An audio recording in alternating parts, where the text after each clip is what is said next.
नमस्कार, मैं डॉक्टर सौरभ शर्मा, सह आचार्य इतिहास। पिछले कुछ यूट्यूब वीडियो से हम लोग जैन धर्म के बारे में अध्ययन कर रहे हैं। आज इसी श्रृंखला को आगे बढ़ाते हुए एक नवीन कड़ी के रूप में जैन धर्म का विभाजन एवं प्रचार प्रसार विषय पर चर्चा करेंगे। जैन धर्म अपनी स्थापना के पश्चात कालांतर में प्रमुख रूप से दो संप्रदायों में विभाजित हो गया था। एक संप्रदाय श्वेतांबर और दूसरे दिगंबर।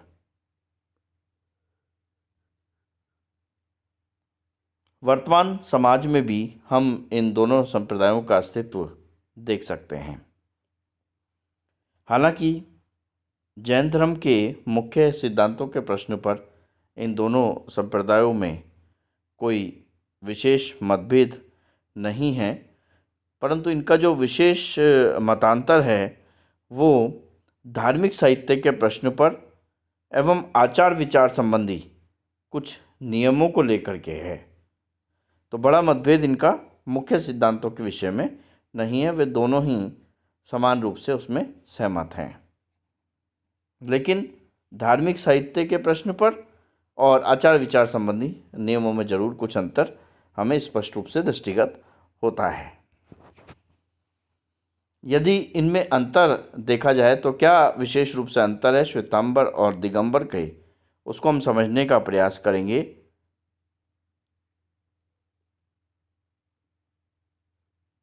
यहाँ पर एक सारणी के माध्यम से आपको दोनों संप्रदायों में अंतर को समझाने का प्रयास किया गया है।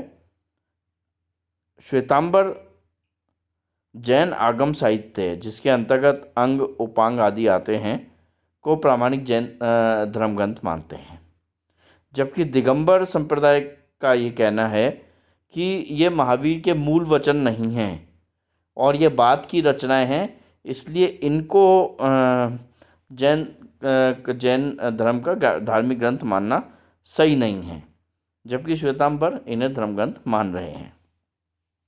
श्वेतांबर संप्रदाय श्वेत वस्त्र धारण करने की अनुमति देता है कि श्वेत वस्त्र धारण किए जा सकते हैं, लेकिन दिगंबर संप्रदाय के अनुयायी अधिक कठोर साधना मार्ग में विश्वास करते हैं और उनके अनुसार जो आदर्श साधु या सन्यासी है उसे वस्त्र धारण नहीं करना चाहिए। श्वेतांबर संप्रदाय स्त्रियों को भी मोक्ष की अधिकारिणी मानता है, यानी स्त्रियों को भी मोक्ष मिल सकता है, जबकि दिगंबर संप्रदाय ये कहता है कि स्त्रियां मोक्ष की अधिकारी नहीं हैं। यदि उन्हें मोक्ष लेना होता है तो वो पहले पुरुष के रूप में जन्म लेंगी और उसके बाद ही मोक्ष प्राप्त होगा। तो ये एक विशेष अंतर यहाँ पर स्त्रियों के मोक्ष के संदर्भ में दोनों संप्रदायों में देखने को आता है। श्वेतांबर उन्हें मोक्ष का अधिकारिणी मान रहा है, लेकिन दिगंबर संप्रदाय ये कह रहा है कि स्त्रियों को मोक्ष नहीं मिल सकता है, उन्हें पहले पुरुष के रूप में जन्म उनका होगा और उसके बाद वह मोक्ष की अधिकारिणी बनेंगी। तो ये एक विशेष अंतर यहाँ पर दो तीन मुद्दों को लेकर के इनमें नज़र आता है, जिसको हमने प्रमुखता से रखने का प्रयास किया है। जैन धर्म के प्रचार प्रसार की बात की जाए कि जैन धर्म इतना लोकप्रिय हुआ, बहुत से अनुयायी एक संघ के रूप में संगठित होते चले गए और आज भी हम देखते हैं कि भारतवर्ष में जैन धर्म एक संगठित धर्म के रूप में नज़र आता है। तो इसका प्रचार प्रसार किस तरह से हुआ उसको हम देखना चाहेंगे कि महावीर स्वामी के समय तक जैन धर्म काफ़ी लोकप्रिय हो गया था। महावीर स्वामी ने स्वयं मगध और आसपास का जो जनपदों का क्षेत्र था वहाँ पर भ्रमण करके घूम घूम कर अपने उपदेश दिए थे और इनका ऐसा सोचना था महावीर स्वामी का कि सभी वर्गों के लोगों को जो है इसमें धर्म प्रचार का हिस्सा बनाया। उन्होंने सभी धर्मों में जाकर के सभी वर्गों में जाकर के जैन धर्म का प्रचार प्रसार किया, जिसका उन्हें लाभ मिला और जैन धर्म अच्छे से प्रतिस्थापित हो पाया। उनके अनुयायियों में यदि हम देखें तो उस समय मगध के जो राजा थे बिंबिसार और अजातशत्रु तथा लिच्छवी और मल जैसे गणजातियाँ भी इनका अनुयायी के रूप में मानी गई हैं। महावीर स्वामी की मृत्यु के उपरांत भी विभिन्न भारतीय राजाओं ने जैन धर्म को संरक्षण प्रदान किया है।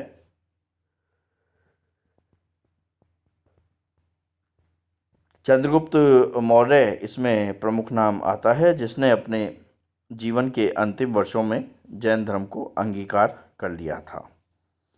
अशोक का पौत्र संप्रति भी जैन धर्मावलंबी हो गया था, उसने भी जैन धर्म स्वीकार किया था। इसी प्रकार कलिंग के महान नरेश खारवेल के बारे में कहा जाता है कि वो जैन धर्म के महान संरक्षक थे।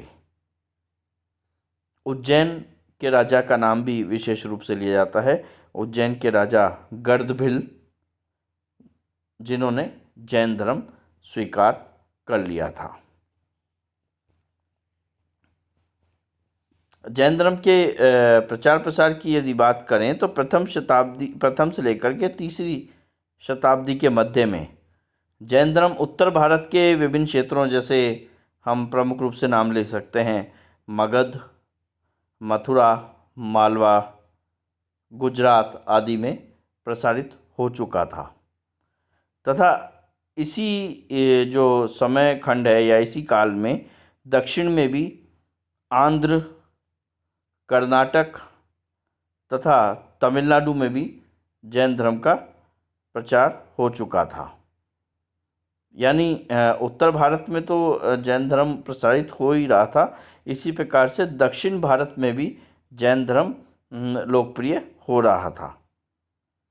और 5वीं शताब्दी ईस्वी के बाद यदि देखें तो दक्षिण भारत के बहुत से राजवंश हैं, जिनमें हम प्रमुख रूप से नाम ले सकते हैं गंग, कदंब, चालुक्य तथा राष्ट्रकूटों ने भी जैन धर्म को संरक्षण प्रदान किया था। तो हम देखते हैं कि जिस प्रकार से उत्तर भारत में जैन धर्म को विभिन्न शासक वर्ग अपना रहे थे और सामान्य जनता में भी लोकप्रिय हो रहा था, उसी प्रकार से दक्षिण भारत में भी जैन धर्म प्रसारित हो रहा था और विभिन्न राजवंशों ने इसको संरक्षण प्रदान किया था। 5वीं शताब्दी ईस्वी तक यदि देखा जाए तो जैन धर्म गुजरात में बहुत प्रभावी हो गया था। गुजरात का जो क्षेत्र है वहाँ पे जैन धर्म 5वीं शताब्दी ईस्वी तक काफ़ी प्रभावी हो गया था और उसके बाद में भी गुजरात के क्षेत्र में इस जैन धर्म का प्रभाव निरंतर बढ़ता रहा है। यानी 5वीं शताब्दी के बाद भी निरंतर इसमें प्रभाव में वृद्धि होती रही है। गुजरात के यदि चालुक्य नरेश बात की जाए, कुमारपाल और जयसिंह सिद्धराज, जो कि 12वीं शताब्दी ईस्वी का समय के आसपास के हैं, उन दोनों ही जैन धर्म के अंतिम महान संरक्षक थे। तो यदि अंतिम महान संरक्षक के बारे में बात करें जिन्होंने जैन धर्म को संरक्षण प्रदान किया है, तो गुजरात के चालुक्य नरेशों का नाम आता है, जिसमें प्रमुख रूप से कुमारपाल और जयसिंह सिद्धराज है, जो कि 12वीं शताब्दी ईस्वी के आसपास शासन कर रहे थे। इसके बाद से 12वीं शताब्दी के बाद से जैन धर्म का महान युग समाप्त होता गया। यानी 12वीं शताब्दी तक तो ये अपने चरम पर पहुंचा और उसके बाद से धीरे धीरे जैन धर्म का प्रभाव कम होता चला गया, लेकिन बिल्कुल समाप्त नहीं हुआ बौद्ध धर्म की तरह। बौद्ध धर्म तो हम देखते हैं कि भारत से उसका जन्म हुआ, भारतीय क्षेत्र से संपूर्ण विश्व में उसका प्रसारित हुआ और आज अपना जो उसकी जन्मभूमि है भारतीय क्षेत्र, वहाँ से वो मृतप्राय हो चुका है। उसका कोई विशेष अनुयायी यहाँ पर नज़र नहीं आते हैं।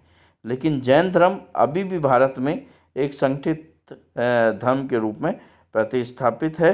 और लेकिन 12वीं शताब्दी के बाद हम देखते हैं कि इसका प्रभाव भी कम होता चला गया, हालांकि आज भी जैन धर्म हमारे यहाँ पर स्थापित है। धन्यवाद।